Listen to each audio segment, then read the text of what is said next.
are back with another exciting edition of the College Tailgaters. My name is Chris America, coming to you from Orlando. And of course, we got my co-host, Sean Daly, all the way from Illinois. How you doing, Sean? I'm doing well, Chris. Like you said, Sean Daly. You can find me on Twitter at TailgaterSean. You can find the show at TailgatersPod. And where can we find the podcast, Chris? Podcast, iTunes, Podbean, SoundCloud, Stitcher, everywhere, man. 12-ounce radio, 12-ounce sports radio on the TuneIn app. We're everywhere, man. Also, YouTube. You can find me, Chris America, at Chris Scout Team. Of course, we're a part of the Scout Team Radio Network, at Scout Team Radio. Hey, buddy, speaking of us being everywhere, this coaching carousel is going nuts. Yeah, busy Thanksgiving weekend. A lot of guys getting new jobs. It was interesting. Your boy, Chip Kelly, you've been high on this for a long time. Chip Kelly to Florida. Turns out he's going to UCLA. So yeah, I remember. Man, what a difference a week makes, doesn't it? I remember we left the show, and Florida officials were up there. They were talking to Chip Kelly. They came back. Everything looked like Chip Kelly to Florida. And then UCLA decided to fire their coach that same afternoon. Chip Kelly decided to let UCLA give him a shot. And UCLA won the battle. What do you think about that? Yeah, I'm not sure I understand it, because to me, Florida seems like hands down the better job. But I've seen all these analysts on all different networks saying that Florida is the better job, but UCLA is the better job for Chip Kelly. And I'm not sure I fully understand what that means. I don't know if he's looking for more autonomy, and that's something UCLA could offer him that Florida can't. I know when he was in the NFL, he had full control of all those teams, and he was really big into that. But I honestly don't know why you would pick UCLA over Florida, unless like living in LA is something huge for you. But I don't know. I'm sure he'll do well. He's a good coach. He's proven in the past he can make the most out of the recruits he gets, and UCLA is obviously able to recruit better than Oregon was. So I think that he'll have some success. It's disappointing. I've kind of become like a vicarious Florida fan through you. I don't like to see him down in the dumps like this, and a little bit of a bummer, but Florida got their guy too. Yeah, before we talk about that, I'll give my take on Chip Kelly to UCLA. To be honest with you, none of it made sense. He's an East Coast guy, born and raised in New Hampshire, spent most of his his coaching career there. He seems like a small town guy. He lives in New Hampshire now. He went to Eugene, Oregon. So I don't really see him having LA being the factor.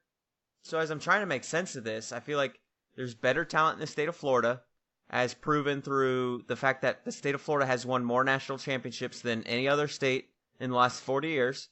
You take that into the fact that, I don't know, I feel like it's a lot easier to win a national championship if you're in the South. People say that's kind of crazy, but if you listen to Scout Team Sports on my last episode, I had made a valid point that out of the last 40 years also, 26 champions came from the South, whether that's in the ACC or the SEC, 26 champions. So I didn't really understand it. So the Florida homer in me probably says that Chip Kelly wants to get back in the NFL, and I think UCLA is a better springboard for him to do so. And the reason why I say that is because he's in LA. I think the LA Chargers will be looking for a head coach soon, and a lot of NFL teams sometimes like to dip into local college coaches to kind of help with that transition. I don't know. Am I off the deep end on that one? Like you said, I really couldn't think of any reason to go to UCLA. I mean, California, and then once you get in the city of LA, those taxes are astronomical. Florida, no state income tax. You can make a killing coaching in Gainesville. Right. And the talent's better, like we talked about. I got no clue why he'd pick it. The only thing I could think of would be that he wasn't given full control by Florida. I don't know. It seems like Florida's program, like the boosters are more involved, the AD's more involved. Maybe that wasn't something he was looking for. But well, I don't know. If it was me, I would have been there in Gainesville for sure. Yeah, I mean, like I said, if he wanted a college football legacy, I think Florida would have been the easy choice. Because, like I said, we talked about national championships and stuff like that, and how much talent is there. I think, though, if his goal is to get to the NFL, he'll be able to easily win 10 games a season at UCLA, without a doubt. And that'll help him get back into the NFL. And the fact that he's in LA already, that's another good bonus for him to get back into the NFL. And to your point about giving him full control, I did hear reports that Scott Strickland is going to retain, God, why can't I think of his name right now? Randy Shannon, sorry, the defensive coordinator. I wanted to say Shannon Sharp, but obviously that's not it. That they're going to retain Randy Shannon as the DC, which I think it's a great move by Florida to do, or whoever comes in to coach. And it's no longer whoever, it's now Dan Mullen, officially the coach at Florida. At first, I'm cautiously optimistic. When we first started talking about the Florida hires, I told you there were some pros and cons to Dan Mullen. He was my odds-on favorite just based on the history of Scott Strickland with Mississippi State. Right now, I'm pumped. It took me a little while to get pumped. I'm not Florida is back pumped, but this is the best guy that I think can do the job at Florida. When people say, go ahead. I think he's one of the best candidates available now for this job. We've spoken a lot on this show about how average Mullen has been, especially in the SEC. But I think you're going to get a different level, a different caliber of athlete between Florida and Mississippi State. And we've seen what he's done in the past with some players who weren't overly highly recruited, like Dak Prescott. So we'll see if he gets his hands on some better talent. Maybe he can do a little better than 500. And Florida will take 500 now, right? So definitely, but we won't take it for long. But obviously, there's a lot more talent in the state of Florida than there is in the state of Mississippi. So his overall record's really good. His SEC record, there's only one winning season in the SEC, but I've looked at Mississippi State's history. It's not that good. No other coaches have really been able to do what Dan Mullen has been able to do. And the thing I'm most excited about is the fact that we talked about it before. He develops quarterbacks probably better than any other coach I can think of. I can't link any other coach to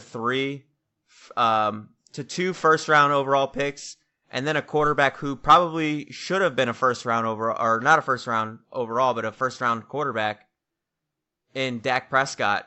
Obviously, he's kind of waned off this year, but the guy's still an NFL quarterback and would probably be taken in the first round if we know now and redid the draft. Yeah, for sure. And Mullen, you got to be excited. Like you said, his overall record is very good despite being mostly around 500 in the SEC. He's got a really good bowl record as well. So if he gets you to big games, he's capable of winning them. The quarterbacks you talked about with Alex Smith, Dak Prescott, who, like you said, if we did a redraft, of course he's going in the first round. There's reason for optimism, I think, in Florida. Well, one of the things I am excited about is the fact that he got that offense going really well when he was here at Florida. The offense dropped off considerably in 2009 when he left for Mississippi State, and we still had Tim Tebow on that team. So I am optimistic. The running backs we have right now are far better than any of the running backs he ever had when he was here at Florida. That was one of the surprising things about Urban Meyer's offense while he was here is the running game outside of Tim Tebow and Percy Harvin was kind of non-existent. So I'm interested to see what he can do. And then obviously, like I said, I want to see him either groom Franks or see who he can recruit and bring in for the future. So Florida and UCLA have answered their calling. Obviously, the season ended yesterday. The regular season did. So now you're starting to see these chips fall today. One of the other chips that I saw, I don't know if it's fallen yet. I'll have to double check real quick. Schiano to Tennessee. Has that been confirmed yet? Yikes. No, there were all the blue checkmark people on Twitter were confirming it, but there's been such outrage at Tennessee. They've already painted the rock up and all that, and there's protests all over the place that they're actually discussing. I just read just a couple of minutes ago. They're going over exit strategies on how to get both sides out of this situation. So it seems like now it's not going to happen. The outrage is Schiano was at Penn State during the whole Sandusky mess over there, and it came out in court that he did know about the abuse and didn't say anything. Yeah. So the outrage there in Knoxville is through the roof. I'm kind of wondering where this outrage was when Ohio State hired him as a defensive coordinator, but it seems like now they're kind of shutting this down, and he doesn't seem like he'll be going to Tennessee. So I just searched on Twitter, and then here's the first two tweets when you put in the name Schiano, or at least the top tweets when you put in the name Schiano. First from Stuart Mandel, obviously a well-respected sports journalist. Tennessee and Schiano need to walk away at this point. The backlash is beyond toxic. You don't recover from it. And then there's Bruce Feldman, and this is blue check Bruce Feldman. There's been this other fake Bruce Feldman that's been retweeted a lot. This is the actual real Bruce asshole. Feldman.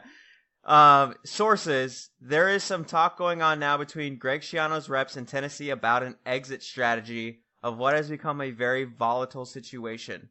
Yikes, man. I thought hiring Schiano was bad, but honestly, saying you're going to hire him and then now you're like, wow, our fans are so outraged by this hire that we can't hire him. Jeez, that's not a good look if you're the AD. I thought Florida had a bad look going to Chip Kelly and kind of being spurned for UCLA. But man, I could imagine what an embarrassment that is for the University of Tennessee. Even though I don't like Tennessee, I kind of feel bad for them in this process and their fan base. Yeah, I already thought Tennessee was one of the, there's a lot of good jobs out there right now, and Tennessee's not one of them. And this is just like, this is a kick in the nuts. I mean, what are they going to do now? Who's going to want to get their fingerprints on this train wreck? Yeah, it's going to be an awkward Monday morning meetings for everybody on that administration as to where they go next, how they pursue it. The public relations guy's got to be pulling his hair out. He's not going to get any sleep today. No, and I don't even know where you go from here. There's no way any of these other big name guys out there. There's rumors, of course, that Jimbo Fisher might be on the move. Kevin Sumlin is looking for jobs, but you're not going to get some big name guy to come to this job. They don't have the talent right now. Obviously, they went winless in the SEC. And if this is happening now with this whole Schiano mess, like, would you trust anyone in the whole athletic department? Right. It's a goofy times, situation. Man. It's very goofy. So you brought up the name Fisher. This is another goofy, weird, out of left field. I mean, this is why I love this part of the year, man, because you never know what's going to happen. With football, after a few weeks, we can kind of get our finger on top of things and we can make predictions and be within a ballpark. But never in a million years would I imagine that that someone would be fired at Texas A&M and Jimbo Fisher would leave FSU and go coach at Texas A&M. Yeah, well, someone getting fired, he kind of, if you look up what he's done at A&M, he kind of mirrors Dan Mullen. He has a pretty good overall record. He tends to go about 500 in the SEC. They had that really good year with Manziel, of course, where they beat Bama. But Jimbo leaving Florida State for A&M just doesn't make any sense to me. It seems like not even a lateral move, but like a step down. And the only thing I could think of was maybe Jimbo's worried about getting fired next year and no job's as good as A&M being available to him. And maybe he's just trying to get out ahead of this. But, I mean, Florida State still has, I think they got like another top 10 recruiting class coming in. They're going to get their quarterback back next year. I can't think of any reason to leave Florida State for A&M. Yeah, I kind of thought that if Fisher was going to leave, it would have been last year with LSU. Obviously, he has a history with that program, and I thought LSU is in a good shape. As obviously, they just finished the season 9-3 with Orgeron, and kind of what you said, which is 10-2 under a good coach. Yeah, really, maybe undefeated. Yeah. But with Fisher, I thought he was going to get out last year because he would get out while the getting was good. I think he finished 10-3 last year. I predicted him to have 4 or 5 losses this year at the beginning of the season, just based on the way they've been playing the last few years. Obviously, we now know what they are. They're probably going to finish 6-6, but that's the only reason why I can see him getting out, like you said, is get out while the getting's good. The AD a couple weeks ago said that Fisher is here as long as he wants to be here, and then the reporter followed up with, "Well, what if he goes 6-6 or 5-7 next year?" And maybe not. The AD didn't say, no, like, I stand by what I said. Fisher's here for life. No, he said, we'll cross that bridge when we get to it. So it's kind of like a vote of confidence, but not a vote of confidence, if you ask me. Well, nothing's worse than the dreaded vote of confidence. So, well, yeah. Yeah, to backtrack like that, it's interesting. So maybe Jimbo's got a little fire lit under his ass, and we'll see. But I think, I mean, even program-wise, Florida State's probably, they got decimated by injury this year. They're probably in better shape overall than A&M is. So I don't understand why he'd leave, unless he's nervous that there's not a better job next year. Because A&M, it is a high-profile job, but I still think Florida State is a far better job. I agree with you. Again, I think coaching in Florida is one of the best situations you can be in with the talent that they have. Texas A&M, or just coaching in Texas, period, I think is sometimes a lot harder than coaching at Tech. Or sorry, I don't know why I can't speak tonight. It's better than coaching at Florida State, Miami. That's all they got really in Texas. Texas A&M, Texas Tech. All those schools in there, they live and breathe high school football, and they live and breathe college football, and they live and breathe, obviously, NFL football with Dallas and Houston. So he's got his work cut out for him. And if history is proven, there's not many teams that win a championship out of the state of Texas.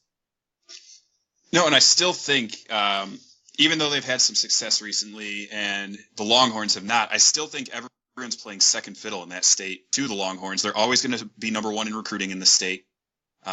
There's not much A&M, TCU, any of those schools can really do about that. That's kind of like you said, the Longhorn way is like the way of life down there in Texas. There's not really much else going on. So to go from Florida State, which is generally national powerhouse, down to A&M, which isn't even like, first in their state a lot of the time as far as like fanfare and whatnot. I don't know. It doesn't make much sense. Right now, Texas is number 2 overall in recruiting rankings, right behind your beloved Ohio State. Yep. So, yeah, he's going to have his work cut out for him down there in Texas. So let's talk about Kevin Sumlin. Where do you think he should go? There's a few jobs out there. To me, Arizona State would make some sense. Todd Graham just got fired out of there. It's a decently high-profile job. Kevin Sumlin's teams have shown the ability to score a lot of points, and I think he'd do well in the Pac-12. In the Pac-12, I mean, could you imagine the Pac-12 getting Chip Kelly and Kevin Sumlin in the same week? Like, that would be a pretty exciting new brand of football for them. I don't know. That one kind of jumped out as me as the most obvious place. Well, you got any thoughts on where you think Sumlin might go? I like those places. It depends on Kevin Sumlin, the person, what he wants to do. Obviously, there's a lot of talk about Scott Frost in Nebraska. I would love to see Kevin Sumlin go to UCF or Memphis or USF, depending on if those 3 coaches move.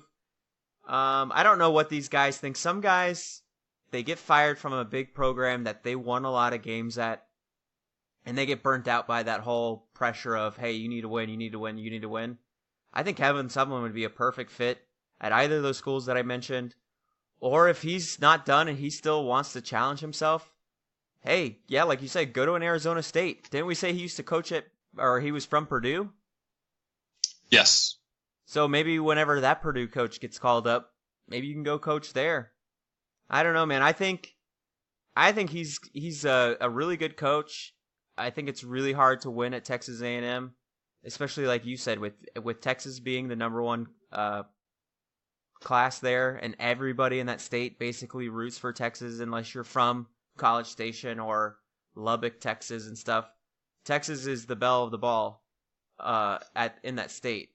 So I kind of think he was stuck behind the 8 ball. Or hey, maybe Mississippi State gives him a call. They could. Someone's also an extremely eloquent speaker and engaging person. I wouldn't be surprised to see him end up at ESPN or some other job without like a doubt. Oh yeah, if he decides he doesn't want to do coaching or wants to take a break from coaching, wait out a better job. Do the whole speaking engagement or, like you said, the ESPN thing. Without a doubt, man. And I would love to have him as my offensive coordinator if he decides he doesn't want to do head coaching and just wants to chill as an offensive coordinator. Man, I could imagine having Dan Mullen as my head coach, Kevin Sumlin as my OC, and Randy Shannon as my defensive coordinator. That's 3 head coaches right there at my disposal. Doubt it'll happen, but hey, man, I can dream big, right? Yeah, you got your head in the clouds right now if you think someone's taking a coordinator job. He's too young of a guy. that like he's gonna miss that swag copter they called it, right? He was running around in that helicopter recruiting. I think he's gonna be a head coach at a big time program, or he's gonna go to some sort of broadcasting job until a big time program opens up. I would love to see him at UCF if Frost is out of there. That would be awesome. To see if they got like a long term solution, if someone was maybe a guy to stay there. But I think he's got his eyes set on something bigger. I don't know if maybe Florida State opens up after next year. You know, maybe that's somewhere he ends up. But I think it's bigger and better for him. This might be good news for both sides, with A&M moving on as well as him moving on. And someone going to Florida State would honestly make me nervous as a Gator fan. That would be one of those hires where I'm like, oh man, we still got our work cut out for us with Florida State. So I think anybody who gets him is getting a really solid coach. I would have been pretty excited if Florida ended up with him. So good luck to him and his endeavors. I hope he gets back into college football in any fashion, whether it is offensive coordinator or head coach. Obviously, he's deserving to be a head coach, but it just depends on what he thinks. Yeah, he'll get a job. I'm not too worried about him. So we talked a little bit about Scott Frost moving on from UCF. Nebraska's been the hot rumor, I don't know, since UCF won their fourth game this year. It makes a lot of sense. Frost, from Nebraska, he's got all the ties there. Nebraska still has a coach at this time, am I right? No, they fired him last night. They did? Or Saturday night, I'm sorry. Yeah, I mean, there's so many changes, they didn't make the first couple pages. Yeah, right? Yeah. What do you think? You think Frost is he's gone? A lot of people are saying it's already a done deal. I don't think it's a done deal yet. I don't think he's had any conversations with Nebraska at all. Every time I've listened to this guy speak, and one of the radio stations here, the guy that does the play-by-play for UCF has his own radio show here in Orlando as well. So he obviously knows Scott Frost, obviously not in a personal manner, but in a working manner to where he's working with him all the time. He sees him, several times during the week. Mm-hmm. Has backstage access to the coach. So he gets the feeling that he's completely focused on UCF and the task at hand. And I believe that it's genuine. He believes that it's genuine. And I honestly think he hasn't met with anybody. Like, even when I heard the report that Florida was going to meet with Scott Frost on Sunday, I was like, that's a complete and utter false, because this guy has said, I'm really focused on my players and winning and keeping this thing going. And I think he's not going to talk to anybody until after the UCF Memphis game. But you think he's gone for sure this offseason? I think it's like 80% gone, 20% UCF has a chance. The reason why it's 80% gone is because, number one, he's from Nebraska. Number two, Nebraska has a ton of money. And just not without knowing the man and just knowing human beings and the way that coaches have made decisions in the past, everybody always goes to the bigger school. Everybody always goes to the higher money. And 9 times out of 10, everybody goes back to whatever college they went to school at, unless that school is like Youngstown State or New Hampshire or a smaller school like Urban Meyer at Cincinnati. Obviously, well, Youngstown State got Jim Tressel back. Well, they did, kind of in a backdoor way, but normally that doesn't happen like that. I think Frost is gone too. I think he's gone too, and you can't begrudge him for that. It would be awesome to see him stay at UCF. He's a young coach. He's got the program obviously going in a great direction. But you got to strike while the iron's hot. I mean, what if next year he stays and UCF wins 3 games? Nobody's going to want him. So if he's got to give himself a chance to get a long-term, $4 to $5 million a year job right now, I think he's got to go do it. So, like I said, I would love to see him stay at UCF. I love the lazy river they have now around the facility. Like, we've talked about this. I'm a big lazy river guy. Yeah. I mean, Nebraska, they don't have those. They don't have those in Nebraska, all right? No, we don't. I mean, we have tons of water parks. UCF should have let the lazy river to the Universals and the Sea Worlds of the universe and stuff. They should have left that, and they should have kept that money that they used to build a lazy river and given it to Scott Frost and his coaching staff. The 20% reason why is I think he loves it here in Orlando too. And yeah. I think he loves the fact that he can get in his car and drive an hour in either direction of Orlando and reach about 5 to 10 5-star recruits about 20 to 25 4-star recruits, and then about 100 3-star recruits that can all run faster and are more athletic than what he'll find up in the Midwest, in the cornfields of Nebraska. It's not a knock on Nebraska. It's just the way it is. And Nebraska's not the same program that it was in the 90s. So they've struggled quite a bit this year. They lost to Northern Illinois at home. That program's got a long way to go, and maybe investing in someone like Frost is the way to go to get it back on track. His system is a very fast spread offense. Like, he needs speed in order to be successful, and it's going to be hard for him to find that speed. He just had a baby, so I don't know if he's the guy that wants to leave his 1-year-old behind so he can go fly to Texas or go fly to Cincinnati, Ohio, or go fly to LA to find that speed that he had within 30 to 45 to 60 minutes away from his house back in Orlando. So that's the only reason why I think he stays. I saw a report that says UCF is offering him a raise up to $3 million, and then it would gradually get up to $5 million a year in the next 2 to 3 years. I don't think that's enough if UCF wants to keep him, if money is the issue. So I think the only reason why he stays is, again, like, he loves it here in Orlando. Not everybody who grows up in a small town like Omaha, Nebraska are dying to get back. Sorry, not Omaha, but Lincoln. Not everybody who grows up in small towns want to go back. Some people love to get out of small towns and never go back. So I don't know if the whole home thing is true or not, but we'll see. But I'm with you. 80% chance he's going to Nebraska. Yeah, you got to wonder if he stayed at UCF, if they'd ever have an opportunity to play for a championship. I mean, you go undefeated at Nebraska, you're in the playoff, no questions asked. So I don't know if he'd ever have that opportunity. He's not going to have it this year going undefeated at UCF. No. So that could be a factor as well. I mean, he'll obviously have to win whatever bowl game he goes to. And then if he stays, obviously UCF will be kind of like Houston was the year last year. Right, and Boise State's done that. Right, where they say, okay, now we believe in you. You went undefeated last year. You beat a top, Power 5 team in a bowl game. Now, if you guys went out, let's see. We'll probably put you in. So, honestly, let's go into last week's games. The way that he won on Friday, man, it would be tough to leave that locker room with the way UCF beat USF, man. That locker room was pumping. You could see the look on his face. He was having fun. If you asked him that night, are you going to Nebraska? There's no way he says yes. Like, he was loving it, man. It was a thriller of a game. UCF, USF, the War on I-4 lived up to its billing. Did you get a chance to watch any of that game on Friday? I did. It was maybe the most fun game of college football I've seen in a really long time. What a way to end with that late kick return. Just awesome. Lots of points scored. It was a lot of fun. Both teams showed out. I mean, Quentin Flowers is a legitimate college player. A true dual threat. A lot of fun to watch. And then, UCF, man, that kick return, that was electric. It's funny, nobody believes me, but I was sitting there on the couch with my girlfriend, and right when they kicked it off, as the ball was in the air, you don't have a girlfriend. Of course no one believes you. I love it.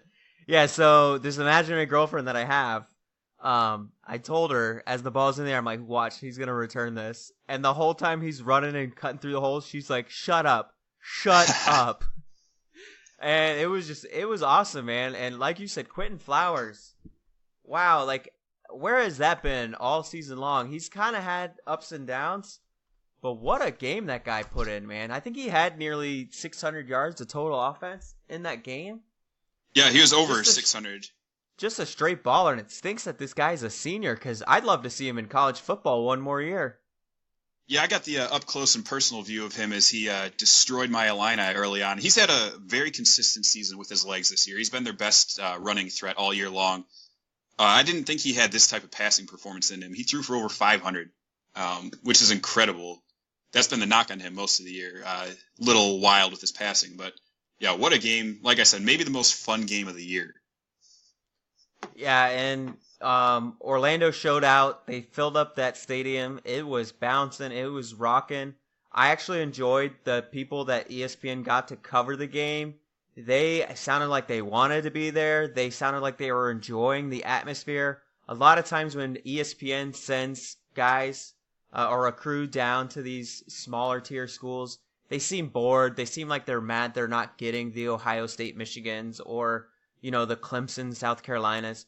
These guys were treating it like it was Ohio State Michigan. The way they were calling the game, the way the on-field reporter was reporting about how the electricity was in the stadium. So it was good to see UCF and USF get their brands out there, show the country that, hey, man, just because we're not in the Power 5 doesn't mean we don't play really exciting football and that our fans aren't really into it.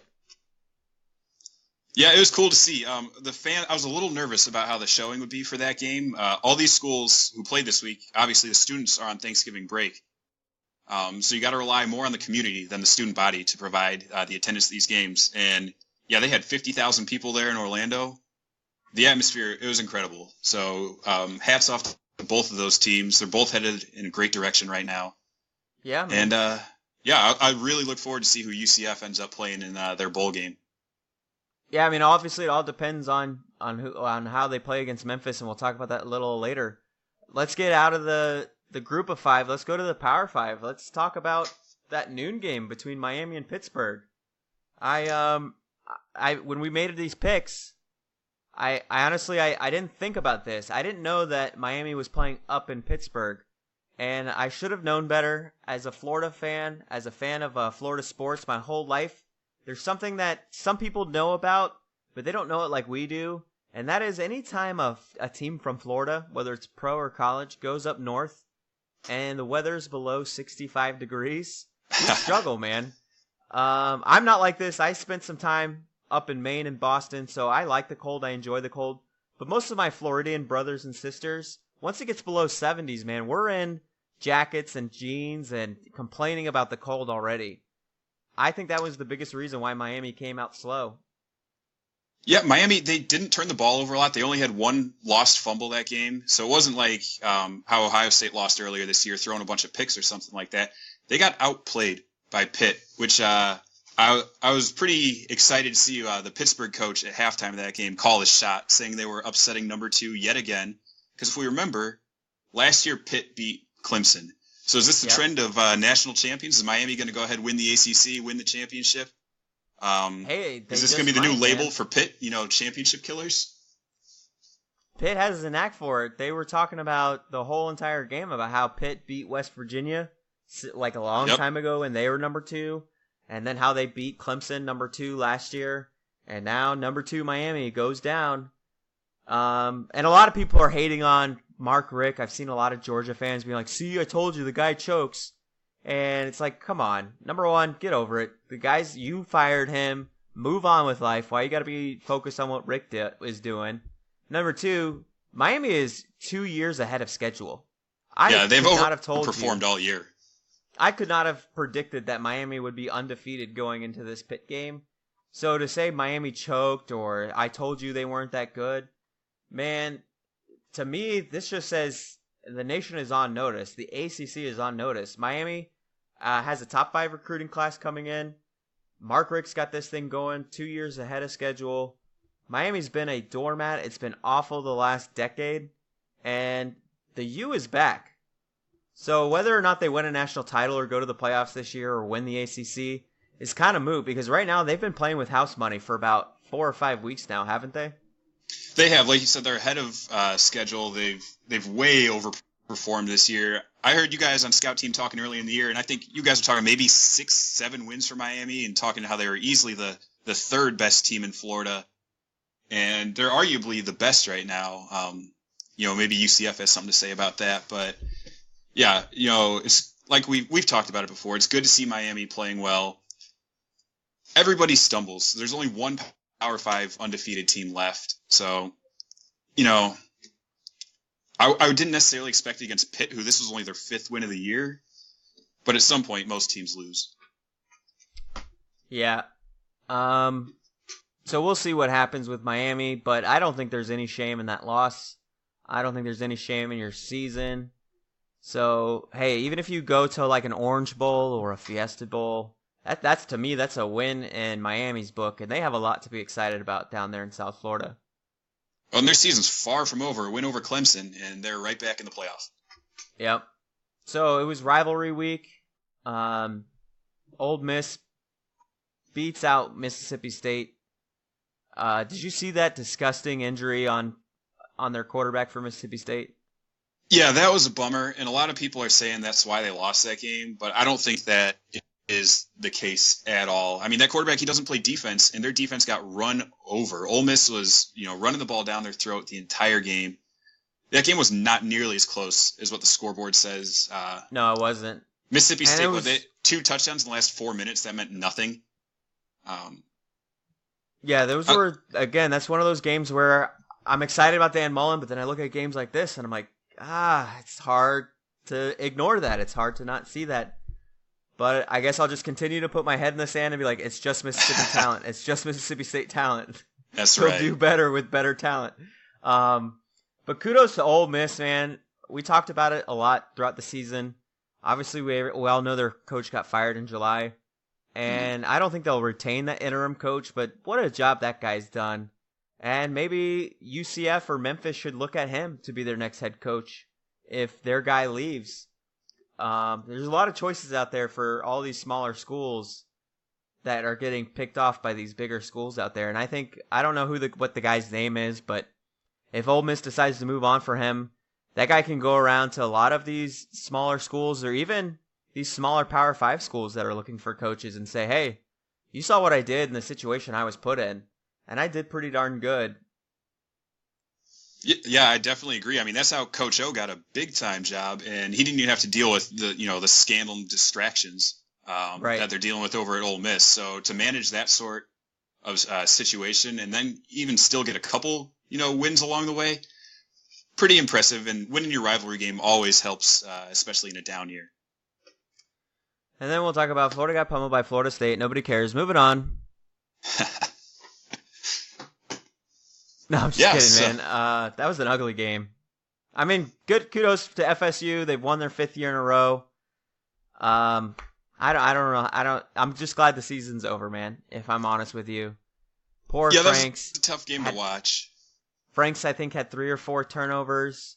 2 of them were returned to the house. 1 was returned to the 1-yard line. It's tough to see a guy like Franks on your team because the guy is a competitor. He's had a really rough season. He's been benched. He's been started. He's been benched. He's been started. And he seems like a really good kid. And he's the type of kid you want to see succeed. But for whatever reason, he just can't. He can't get it together. So I don't know what the future lies in that kid. But, man, just a terrible ending to a terrible season. And I'm glad it's done. Yeah, mercifully it's over. And Florida State, thank God they get their game against UL Monroe. To try to go, what's their streak at? They got the longest bowl streak, right? So yeah, it's like 35 years or 38 years. They get a or something chance like to that. extend that with UL Monroe this week. Yeah, man. It'd be hilarious if they lose their coach and UL Monroe, though. That would be some poetic justice. But we had some other real games. Yeah, let's move on to some good news, man. I got good news for you, bud. All right. Notre Dame lost again. Yes, they did. A couple late Winbush turnovers. Bryce Love. I mean, Bryce Love is Bryce Love at this point, right? He's consistently excellent. And he was again. I tweeted out last night that guy is a beast. It's the first full game that I've really watched him in. And, man, that guy just... Whatever you need him to do. Do you need him to run up the middle and run over guys for 3, 4, 5 yards? He'll do it. Do you need him to cut out to the outside and get those outside yardage? He'll do it. If you need him to throw a stiff arm and gain an extra 6 yards, man, that guy's your guy. And we already said Baker Mayfield has got it in the bag, but I think an argument can be made for this Bryce Love guy to get some Heisman first place votes.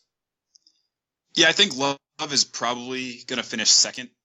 He's distanced himself from Saquon Barkley in that respect, but I think it's still Mayfield's award to lose. Speaking of Mayfield quickly, did you see the Oklahoma captains carry his jersey out to the coin toss like he was a teammate who had died or something? Are you serious? Yeah, so he was, for the whole crotch grab and screaming F you across the field and all that, he wasn't named captain. He was benched to start the game, and his teammates carried his jersey out between 2 of them out to the coin toss. One of the most ridiculous things I've seen in a long time. That makes me honestly not like Oklahoma, man. Like, I thought like them saying, "Oh, we're stripping him of his captaincy and he's not going to start." I thought they made a huge mountain out of a molehill to begin with, and now to carry out his jersey, it's like you said, it's like he died. Like, come on, let's move on with life. Yeah, that one was a little goofy. Let's get back to Notre Dame Stanford, man. That game was close through 3.5 quarters or 2.5 quarters, and then Notre Dame just went on a complete meltdown, turning the ball over. Defense couldn't stop anything Stanford was doing. And like we said, Bryce Love just went into total beast mode. And just, I mean, it was like in a blink of an eye, Notre Dame was down by 18 points when they were tied. Yeah, that game, Notre Dame had the lead going into the fourth quarter of that game. And then, in a minute and a half, Stanford put up 2 touchdowns on them. So those Wimbush turnovers, man, that'll do it to you in a hurry. And that was a lot of fun for me to watch. I was nervous. I thought Notre Dame would win and kind of force themselves back into the playoff discussion, especially with the big teams losing this week. I thought they could maybe sneak their way back in, but thank God they lost again, and we don't have to hear about them until I guess they play in, I don't know, the Sun Bowl or something. Yeah, and then meanwhile over on the East Coast, several people were picking South Carolina to upset Clemson. And as a Gator fan, I tried warning all these people. I said, Will Muschamp is going to let you down. Do not ever bet on Will Muschamp. And sure enough, the old Will Muschamp showed up. No offense, no answers for Clemson. Clemson just throttled them, just utterly handled South Carolina. The game was never, ever close. And Clemson right now, they're on the upswing while Miami's on the downswing. Not really much else to say about that game.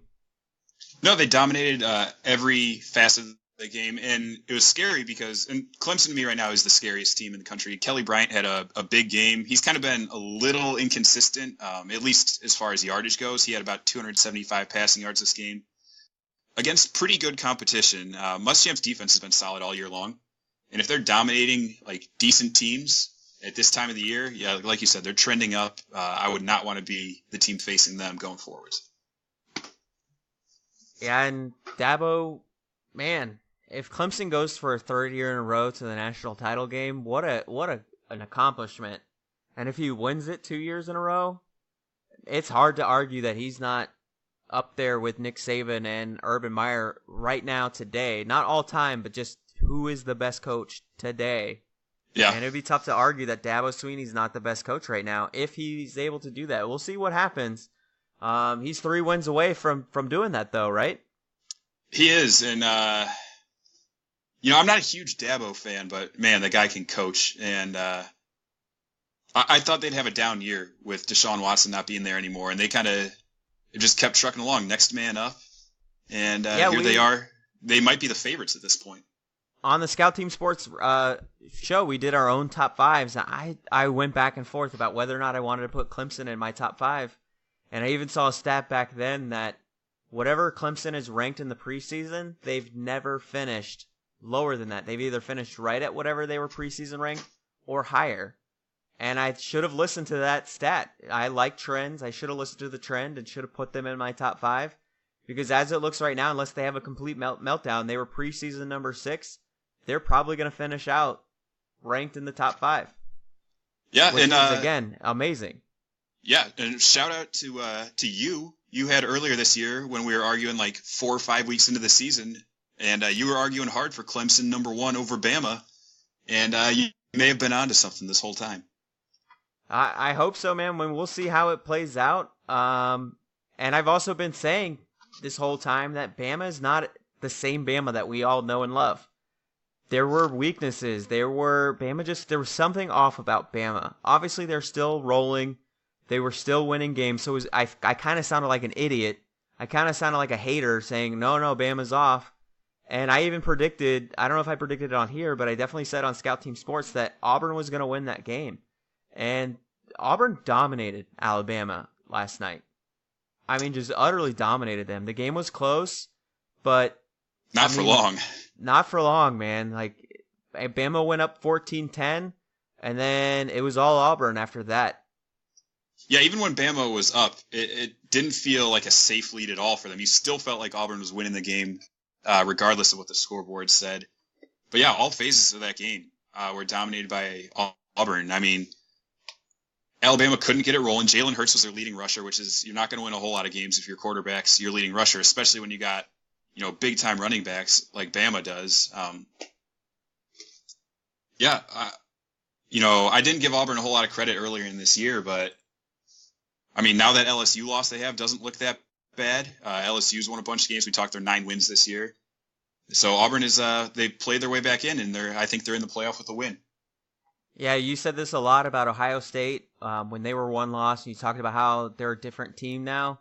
I mean, you can definitely say that about Auburn right now. They're definitely absolutely a different team this last November. I think losing to LSU, maybe they had a team meeting, maybe they had like a coming to Jesus type deal, but it's like they turned it on. They built a ton of confidence off of that Georgia win, and I think they rolled that into the Alabama week.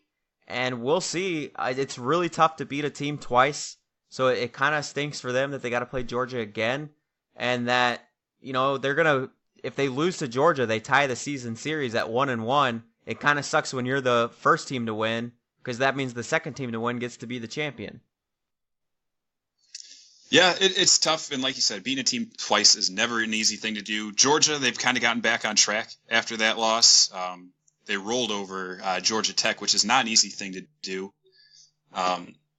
So we'll see. This championship weekend, like to my knowledge, to my memory, is one of them with the most at stake ever. I mean, there's so many teams that can make the playoff, which we'll talk about in just a second here. But yeah, before we get into that, let me talk about how much you were pacing back and forth in your living room watching that Michigan-Ohio State game, with Michigan being up a good majority of that game. Not at all. And Michigan was up 14 in that game at one point. It was 14-0. But J.C. Barrett wasn't himself that game, and he ended up not finishing the game, which was a really wild story. But about a couple minutes into the third quarter, he'd only attempted 9 passes, and you could tell he was in pain. They talked a lot about his meniscus, which I guess they said pops in and out of place, and they have to like push it back in. So his knee has been jacked up all year long. They said a cameraman actually hit him on the sideline, and that's what got him to exit the game. And wow, Urban Meyer was out. Yeah, Urban Meyer's out looking for blood. He said he's going to find out who the cameraman was. So I would not want to be that guy right now. But Dwayne Haskins, their redshirt freshman, came in, and that offense is totally different when he's in the game. With Barrett, a lot of the passes are over the middle, short slants and comebacks and whatnot.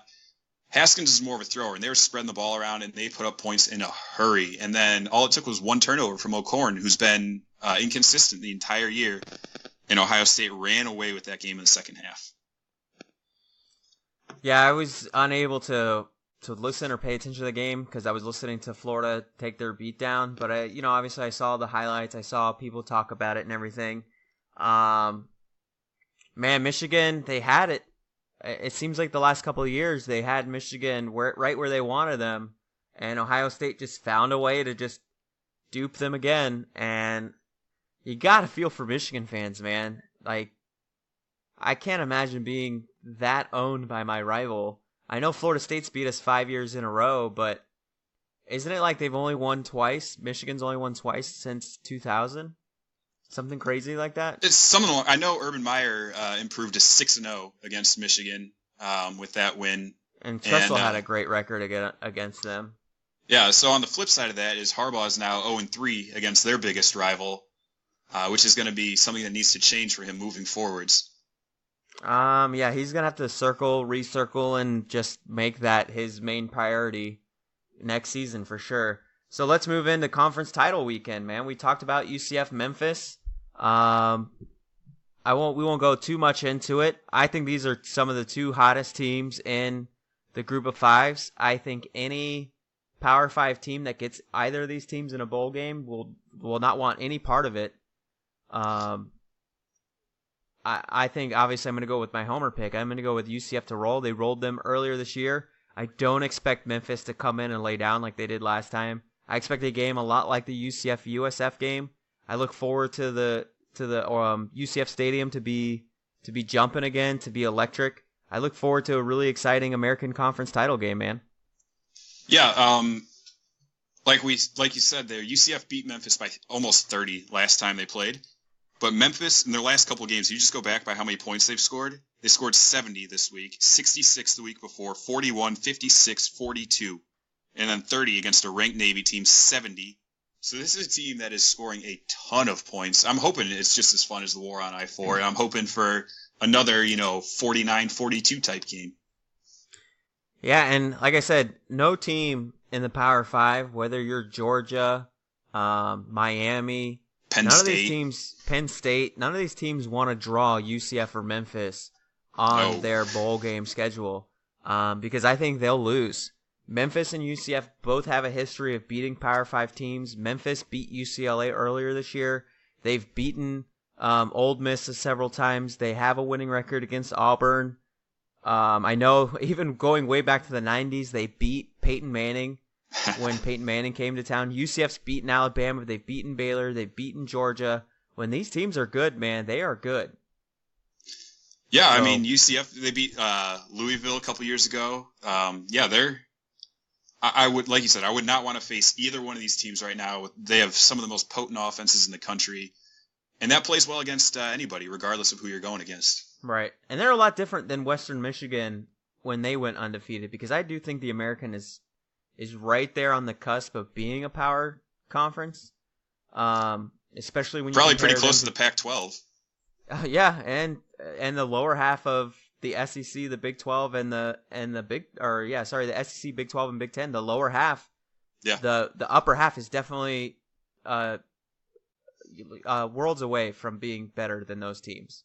Like if you took Kansas, Rutgers, Vanderbilt, Oregon State, I think they'd all get demolished by UCF, Memphis, and USF. Oh yeah, absolutely, yeah, no doubt.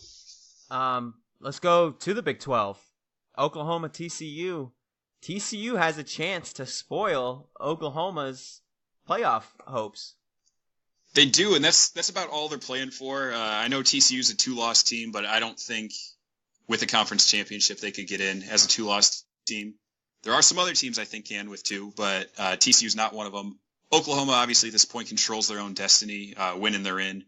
I think they're, ranked 2 in the last AP poll, and they're probably going to be 2 or 3 in the playoff committee when that comes out. Should be another offensive showdown.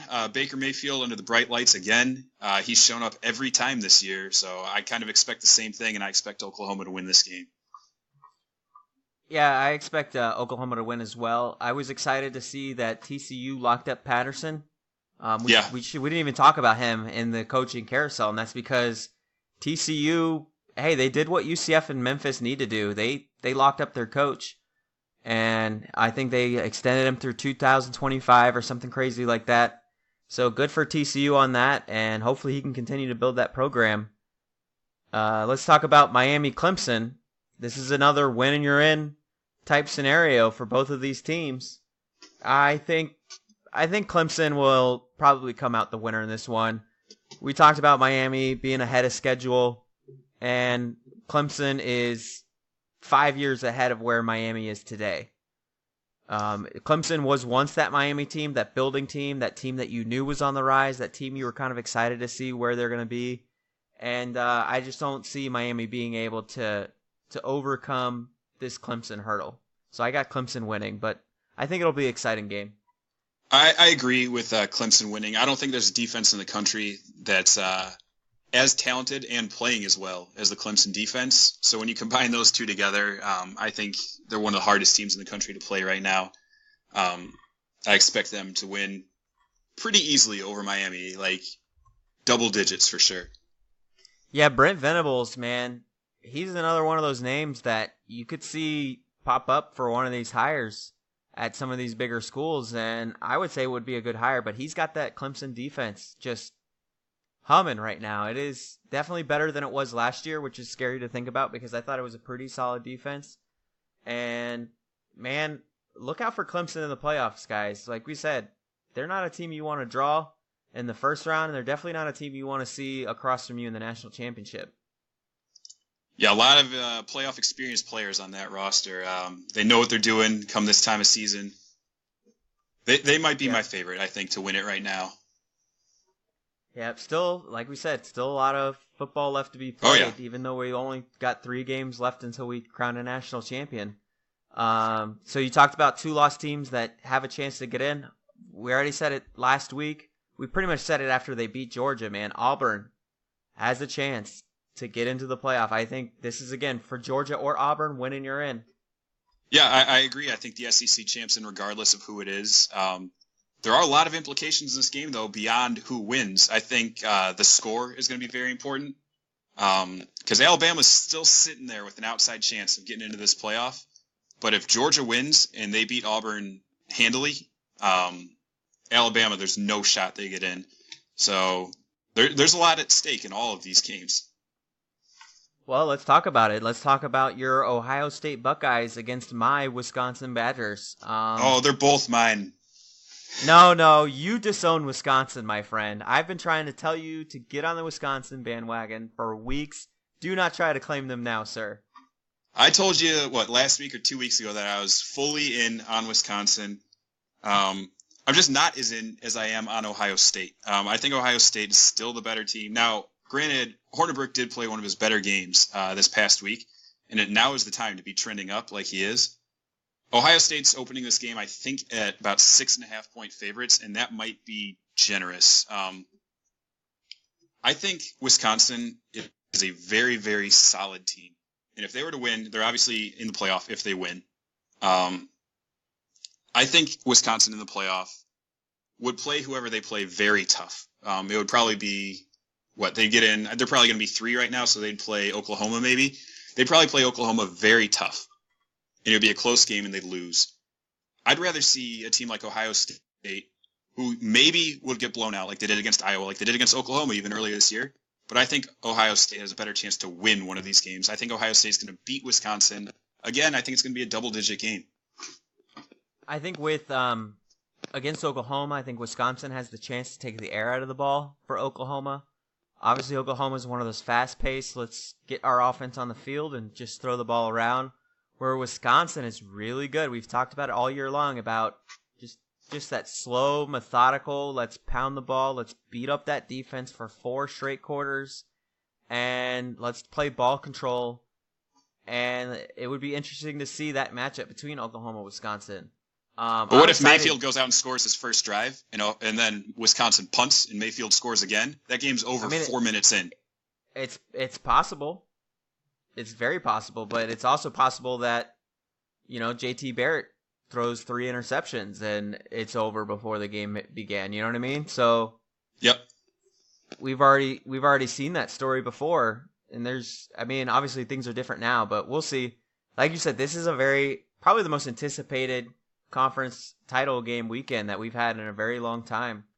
Last year, the SEC championship was a lame duck with my Florida Gators in it. Penn State, Wisconsin was probably the most exciting game last year. There was no Big 12 championship game last year. And then Clemson, I don't even remember who Clemson played. That's how forgettable that championship game was. Now it's all the games have playoff implications. One that we didn't talk about is Pac-12, Washington versus USC. Stanford, USC. It should tell you everything. Is it Stanford, USC? Sorry, yeah, Stanford USC. I apologize. It should tell you everything you need to know, though, about the Pac-12, where, what is USC, 2 losses, and nobody's talking about them having a chance at getting in to the playoffs. Right, so if I just give you quickly here, these 2 teams have the same record, and let's assume they both win their conference, all right? Yep. Top 40 wins. Team A has 3, Team B has 5. Strength of schedule, Team A, 36, Team B, 7. Team A is Ohio State, and B is USC. So USC has the 7th hardest schedule in the country. They have 5 wins over top 40 teams. And they're being totally disregarded. And I think a lot of it has to do with the perception around them, especially Sam Darnold not being able to hold on to the ball. Yeah, I think there's a lot of that. And I like I said, it says a lot about the Pac-12 that they're not in the conversation. I would have said the team that USC, before you even said it, I was going to say that team that has the number 7 strength of schedule and all those top 40 wins. But but they also have a lot of blowout losses too. I mean, both Right. Ohio State and USC have blowout losses, so it's tough to say. Here's what I'm rooting for. I'm honestly rooting for a clean break. I want to see Auburn, Oklahoma, Clemson, and Wisconsin. Those four have played lights out the whole season. Obviously not Auburn, but yeah. I don't want to see all this debate about Alabama and Ohio State and USC and who deserves to get in and yada yada yada. Right now, I just want a clean playoff. I think realistically at this point, there's 8 teams that can make the playoff. You talked about Clemson, Oklahoma, Wisconsin, Auburn. Bama still has that outside chance, especially if Auburn wins. Georgia, obviously, winning year. And so the ACC, SEC, and in my opinion, Big Ten champions are in with a win. I think Ohio State's in if they win, especially if Georgia beats Auburn. I think Ohio State's in over Alabama. Although it would be fitting if Alabama got in over Ohio State, kind of how Ohio State got in last year by sitting at home and not playing in the conference championship game. Right. But yeah, I think there's really only one spot up for grabs right now, and that depends on what Oklahoma does. If Oklahoma wins, they're in. If not, it gets interesting for who gets that 4th spot. I honestly think the committee is going to look for any excuse they can to put Alabama in. I really do, and it's kind of a shame. So that's why I'm kind of rooting for a clean, like, hey, man, Alabama, you had your shot. Yeah. You should have beat Auburn. I mean, I get it. Auburn has 2 losses too. It's kind of like, oh, it sucks when you lose and everything else, but that's just kind of the way it is in the world. Well, Alabama's best win this year is Mississippi State, who went out and laid an egg, pun intended, in the Egg Bowl this week. In the Egg Bowl this week. Yeah. So. And they've been blown out by Georgia. They lost. So that win doesn't look very good right now. Bama's strength of schedule is somewhere in the 60s. So to have one loss with that weak of a schedule. We'll see. And then they didn't even lose to Auburn close. Like we said, Auburn controlled basically that entire game and won by 2 scores. So, but if the history shows, man, they love to put Bama in there. Who's currently your top 4? I mean, is it that clean right now? Is it Wisconsin, Auburn, Oklahoma, and Clemson in no particular order? Yeah, not in that order. Mine is that same top 4. You said Bama is the committee's baby, but so is Ohio State. They've been the controversial one, the last 2 years, so it's going to come down to one of those teams, probably. But what happens when you've been burned? Ohio State burned them last year, man. Yeah, but they also won in 2015. They did, but Ohio State embarrassed them last year. So it'll be interesting to see because Ohio State rewarded them in 2015, and then they kind of embarrassed them in the last playoff. So we'll see what happens. I'm excited for this weekend, man. I'm glad I have this weekend off of work. I can actually sit down and watch all of the games. It's going to be fun times, man. Yeah, definitely looking forward to it. All right. It's been an hour, man. It's been a little bit over that. You got any game balls? I do. I got 2 game balls. The first one goes to the referee crew for the Baylor and TCU game. There was a fight during this game, and the referees gave all players on both teams unsportsmanlike conduct penalties. So with one blow of the whistle, this referee assessed over 200 unsportsmanlike penalties because this isn't the NFL. They don't carry 53. These rosters have like over 100 players on them. So 200 unsportsmanlike penalties. It was great. This has only happened one other time this year. It happened in a Tennessee-Kentucky game. But I just thought it was awesome. 200 penalties on one play. My second game ball. Yeah, go ahead. Yeah, go ahead. Oh, no, I'll hand out one, and then you can hand out one, and then I'll hand out my last one. All right. I have 3 game balls to go to the 3 players on the Alabama Crimson Tide basketball team. I saw this tweet. I wish I could have found the game on TV. It wasn't on TV, at least not here. I still don't even know what happened. I guess there were some injuries. Some players got ejected. Players fouled out, and Alabama was playing with 3 players on the team, and they almost won. They lost 89-84 to Minnesota with only 3 players. The second half, the score was 55-48 Alabama. Maybe it's kind of like hockey. When you have less players, the court kind of opens up and you get a lot more movement or something. I don't know. But yeah, this was crazy. Wow. There was a fight early in the game, or not early in the game. There was a fight, so a bunch of guys got ejected, and then, like you said, there was foul outs, injuries. But Bama was down to 3 players with about 10 and a half minutes left in this game. And Minnesota, who they were playing, is a ranked team. So to keep up, and not only keep up, but to win the half against them was incredible. Yeah. So yeah, like you said, when it was 5-on-5, when it was 5-on-5, the score was 41-29. When it was for half of the game, for half of the half, like you said, 10 minutes left, they won 55-48. That's just insane how that happened. I don't know how that works, but 3 game balls go to them. Who's your other game ball go to? My last game ball is to Todd Graham, former Arizona State head coach who just got let go.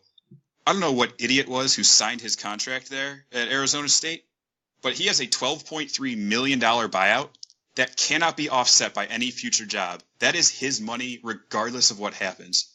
So whatever moron signed that contract, like I said, game ball to Todd Graham for getting this money. But what kind of idiot at Arizona State would sign a contract like that? I don't know, man. These contracts are going to get crazier and crazier as time goes on, too. I think Jimbo Fisher, if he got fired, would get $40 million. So insane. Yeah. My second game ball goes to a guy that's probably going to get an insane contract. That's Scott Frost. Finishes off the season undefeated.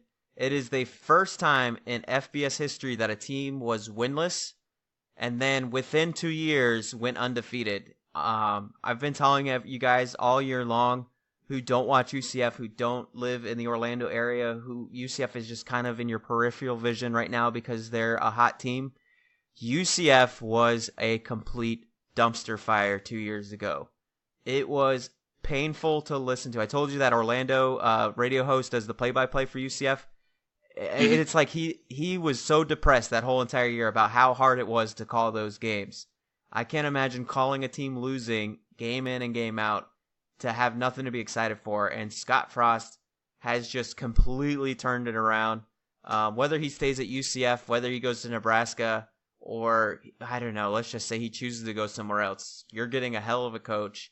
Because, man, it's a heck of a job. Game ball goes to him. That's why we're going to play UCF as our intro and outro, their fight song today for this episode, man. All right. Sounds good. Good game ball. All right, man. Anything else you want to say? No, man, that's it for me. Just everyone enjoy this great conference championship weekend. Yeah, man, I'm looking forward to it. Go Gators. Go Dan Mullen. Go Illini. See ya. Later.